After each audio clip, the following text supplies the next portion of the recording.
who really survives these challenges, right? Like these are a lot of things to tackle head on. We've seen a lot of disruption globally.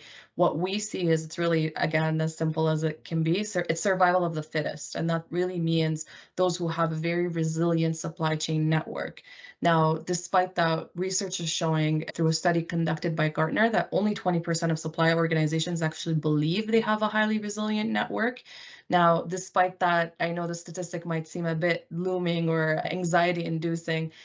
Resiliency of supply chains is still really top of mind for executives today and for supply chain professionals that were interviewed by Gartner as well as IDC. It's really still showing that they are planning to invest in resilience for the next 2 years and also look to improve supply chain visibility and increase agility in their operations.